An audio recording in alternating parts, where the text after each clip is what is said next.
Selamat datang di Cerita Netizen Indonesia. Kamu rebahan aja, aku yang ceritain. Kali ini kita bakal bahas salah satu urban legend paling ikonik di Jakarta, Jembatan Ancol. Sebuah tempat yang menyimpan kisah kelam, penuh misteri, dan dihuni oleh sosok-sosok gaib yang siap meneror siapa saja yang lewat. Siap-siap ya, karena cerita ini bakal bikin bulu kuduk kalian berdiri. Jadi, Jembatan Ancol itu memang disebut begitu karena letaknya di Ancol. Jembatan ini udah berdiri sejak zaman penjajahan Belanda dan pembangunannya pun atas instruksi dari orang-orang Belanda. Awalnya, jembatan ini dibuat untuk menghubungkan beberapa kawasan penting di Batavia sebelum Batavia akhirnya berganti nama menjadi Jakarta. Dulu, Ancol juga belum jadi tempat wisata kayak sekarang. Nggak ada tuh yang namanya Dufan, masih berupa tanah kosong, kebun-kebun liar, dan rawa-rawa. Bahkan, dulu kawasan Ancol ini sering disebut sebagai tempat jin buangan karena saking sepinya. Nah, waktu jembatan Ancol dibangun, zaman dulu itu belum ada penerangan jalan seperti sekarang. Jadi, kalau ada orang yang lewat malam-malam, pasti bulu kuduknya langsung merinding. Gelap, sunyi, dan menyeramkan. Makanya, enggak jarang terjadi kecelakaan dan tindak kriminal di sana. Mulai dari perampokan, pemerkaosan, bahkan pembunuhan. Rawa-rawa di bawah jembatan itu pun sering dijadikan tempat untuk membuang mayat.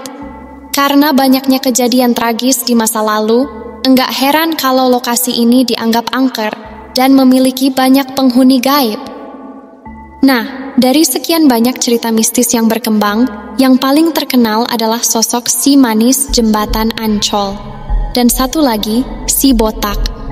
Mungkin kalian ingat cerita atau sinetron zaman dulu tentang si manis Jembatan Ancol? Ternyata, itu bukan sekadar fiksi, melainkan diangkat dari urban legend yang sudah lama beredar di masyarakat. Bahkan, sosok setan botak yang muncul di sinetron itu juga bukan sekadar karakter rekaan, melainkan berdasarkan kisah yang dipercayai masyarakat. Banyak orang yang mengaku pernah melihat sosok si manis di pinggiran Jembatan Ancol. Sejak dulu, jembatan ini memang sering memakan korban, baik karena kecelakaan maupun kejadian tragis lainnya. Bahkan, menurut penelitian seorang tokoh Betawi, Ridwan Said, pada masa kolonial Belanda, area sekitar jembatan ini sering menjadi lokasi kejadian mengerikan, sampai-sampai dibangun pos polisi di dekatnya. Dari cerita yang berkembang, si manis Jembatan Ancol diyakini sebagai arwah seorang gadis bernama Arya. Dia adalah seorang gadis muda yang tinggal di emperan rumah seorang juragan kaya. Saat usianya menginjak 16 tahun, sang juragan jatuh hati padanya dan berniat menjadikannya selir. Tapi Arya menolak karena dia enggak mau hidup sebagai selir laki-laki tua yang hanya menganggapnya sebagai pemuas nafsu. Demi menghindari pernikahan itu, Arya kabur.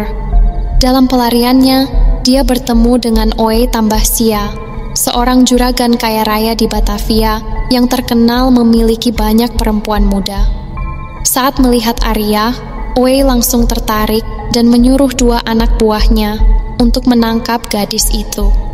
Malangnya, Arya berhasil ditangkap, dan kedua anak buah Oe yang melihat kecantikannya justru malah berniat jahat.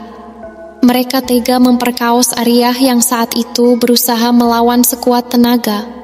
Namun, karena tak sanggup melawan, Arya akhirnya dibunuh oleh dua lelaki bejat itu. Mayatnya lalu dibuang di sekitar persawahan, sekitar 400 meter dari Jembatan Ancol. Sejak saat itu, masyarakat yang melintasi jembatan sering melihat sosok perempuan cantik berambut panjang berdiri di pinggir jembatan. Banyak kecelakaan yang terjadi, dan warga sekitar percaya bahwa arwah Arya lah penyebabnya. Beberapa korban yang selamat mengaku bahwa saat mereka melintasi jembatan, tiba-tiba melihat sosok perempuan itu berdiri di tengah jalan. Karena kaget, mereka pun kehilangan kendali dan mengalami kecelakaan. Karena kejadian yang berulang kali terjadi, akhirnya muncul kepercayaan bahwa setiap kendaraan yang melintasi jembatan Ancol harus membunyikan klakson 2 kali sebagai tanda penghormatan agar tidak diganggu. Tapi ada cerita lain yang enggak kalah menyeramkan. Konon, di jembatan Ancol juga ada sosok setan botak yang kerap menyamar sebagai si manis. Bahkan, katanya, setan botak ini lebih sering menampakkan diri ke warga, terutama para nelayan yang sedang menangkap ikan di sungai sekitar jembatan, atau tukang becak yang sering melintas di sana. Banyak cerita dari para nelayan yang tiba-tiba melihat jala mereka bergerak-gerak sendiri. Dikira dapat ikan banyak, pas diangkat ternyata isinya kepala botak. Serem banget kan? Pernah juga ada kejadian di mana seseorang mendengar suara seperti buah kelapa jatuh dari atas pohon. Tapi pas disamperin, ternyata yang jatuh itu bukan kelapa, melainkan kepala manusia. Memang, cerita-cerita macam begini bikin merinding. Nah, makanya gue bakal ceritain pengalaman-pengalaman orang-orang yang mengaku pernah diteror sama setan botak ini. Siap-siap ya.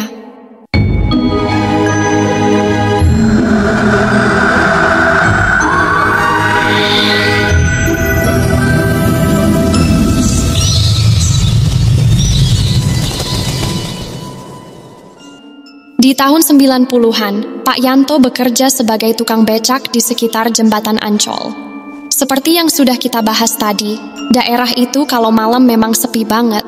Biasanya, selepas maghrib saja, orang-orang sudah enggan keluar rumah, apalagi melintasi jembatan itu. Terakhir kali Pak Yanto narik becak biasanya sekitar jam 9 malam. Lebih dari itu, sepi penumpang dan rawan kejadian yang enggak diinginkan. Mulai dari perampokan sampai penampakan sosok-sosok yang sering dibicarakan. Nah, awal mula cerita ini datang dari teman Pak Yanto, sesama tukang becak. Suatu malam, dia mengaku melihat penampakan langsung.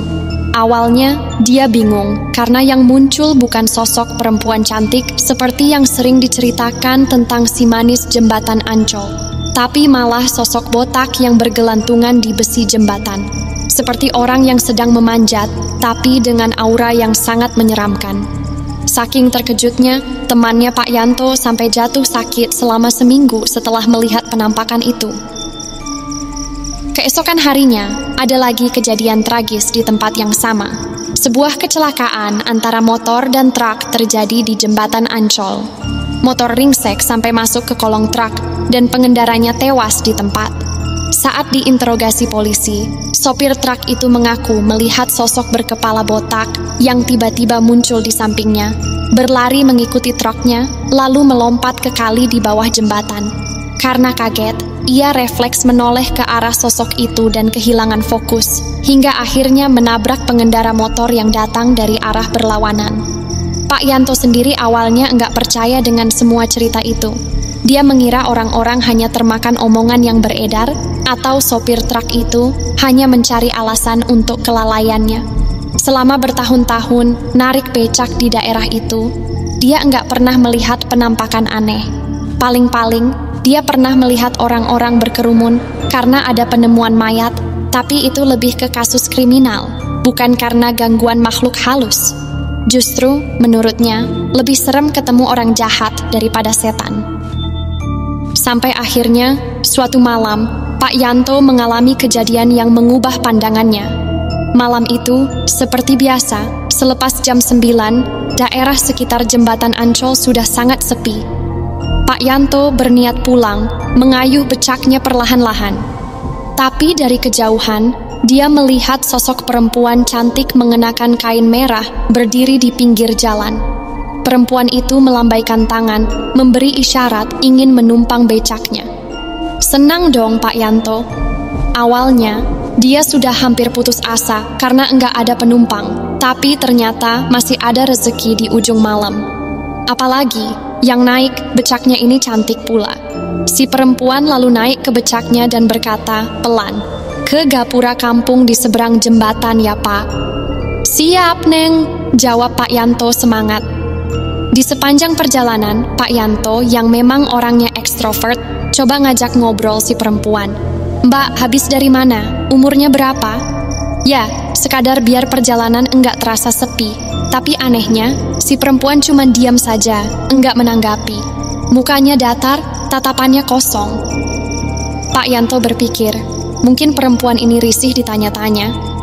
Jadi, dia memilih diam dan fokus mengayuh becaknya. Tapi lama-kelamaan, Pak Yanto mulai merasa ada yang enggak beres. Becaknya terasa semakin berat. Padahal, yang naik cuma satu orang dan badannya pun kurus. Bukan cuma itu, tiba-tiba dia mencium bau bangkai yang menyengat. Awalnya, dia mengira mungkin ada bangkai binatang di sekitar jalan, tapi anehnya, bau itu enggak hilang-hilang, malah makin menyengat. Saat sampai di tengah jembatan, Pak Yanto merasa tenaganya sudah habis. Dia pun memutuskan berhenti sejenak dan berkata, "Maaf ya Mbak, kita berhenti sebentar. Becaknya ini kayaknya kurang oli, seret nih." Pak Yanto lalu turun untuk mengecek rantai becaknya. Tapi saat dia menoleh sedikit ke arah penumpangnya, jantungnya nyaris copot. Dari belakang, dia melihat kepala perempuan itu ternyata botak. Sebelumnya, perempuan itu memakai selendang merah yang menjuntai di kepalanya, seperti ibu-ibu arisan. Tapi sekarang, selendangnya sudah terjatuh, dan yang terlihat adalah kepala botak mengkilap. Belum sempat Pak Yanto berpikir lebih jauh, perempuan itu perlahan menoleh ke arahnya. Saat wajahnya terlihat jelas, Pak Yanto melihat sesuatu yang lebih mengerikan. Belatung keluar dari mulutnya. Tanpa pikir panjang, Pak Yanto langsung berlari sekencang-kencangnya, meninggalkan becaknya begitu saja di tengah jalan. Baru keesokan paginya, dia kembali untuk mengambil becaknya, yang ternyata sudah diamankan oleh polisi karena ditemukan tergeletak di tengah jalan. Saat menjelaskan kejadian itu ke polisi, Pak Yanto baru sadar bahwa selama ini memang banyak laporan tentang penampakan sosok berkepala botak di sekitar jembatan Ancol. Sosok yang selama ini dianggap cuma mitos, ternyata benar-benar ada. Dan malam itu, Pak Yanto mengalaminya sendiri. Selain cerita dari Pak Yanto si tukang becak, ada juga pengalaman menyeramkan dari Pak Amin, seorang nelayan yang sering melaut sampai dini hari. Seperti yang tadi gue bilang, selain tukang becak, para nelayan juga sering mengalami kejadian aneh di sekitar jembatan Ancol. Jadi, di tahun itu, kondisi sungai di sekitar sana masih bersih, belum tercemar seperti sekarang. Ikan air tawar masih banyak, dan biasanya, seapes-apesnya nelayan, tetap ada aja hasil tangkapan meskipun cuma sedikit. Tapi, malam itu beda. Pak Amin sudah semalaman menjala ikan, tapi nggak dapat 1 ekor pun. Padahal, biasanya minimal ada 5 ekor buat makan di rumah. Aneh banget.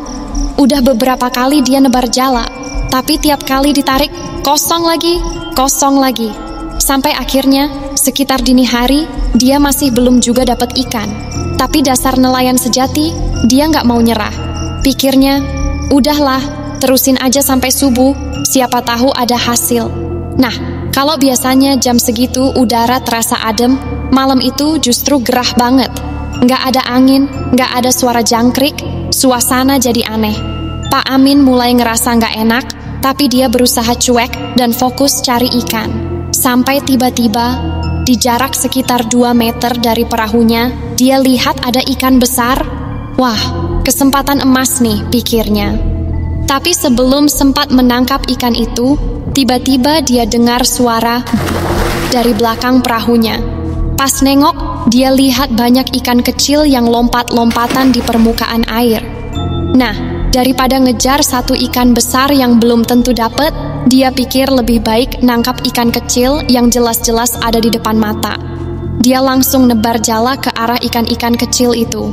Pas dia tarik, jalannya terasa berat banget. Wah, ini sih pasti dapat banyak ikan, batinnya. Tapi pas jala diangkat keluar dari air, bukannya ikan yang kejebak di sana, melainkan sebuah kepala botak. Pak Amin langsung syok. Refleks, dia buang kepala itu bareng sama jalannya. Tubuhnya gemetar, pikirannya kacau. Itu tadi apaan? Kepala manusia, korban mutilasi, atau sesuatu yang lebih mengerikan? Sambil berusaha menenangkan diri, dia coba menarik jala lainnya yang masih mengambang di atas air. Tapi baru aja ditarik, tiba-tiba ada sesuatu yang menarik balik dari dalam air. Tarikannya kuat banget sampai akhirnya Pak Amin jatuh tercebur ke sungai. Dia panik, berusaha berenang naik ke perahu, tapi ada sesuatu yang seperti menarik kakinya ke bawah.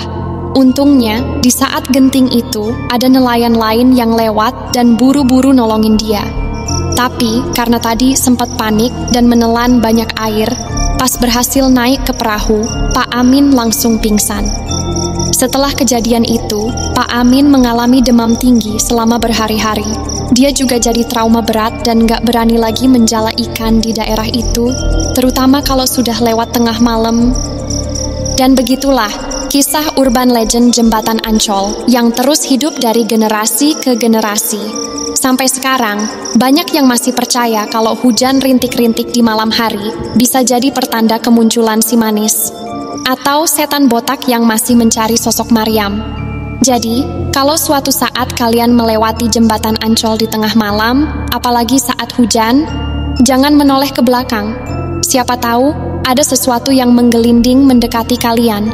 Percaya atau tidak, itu kembali ke kalian. Jangan lupa like, komen, dan subscribe biar kamu nggak ketinggalan cerita-cerita seru lainnya. Sampai jumpa di cerita berikutnya. Kamu rebahan aja, aku yang ceritain.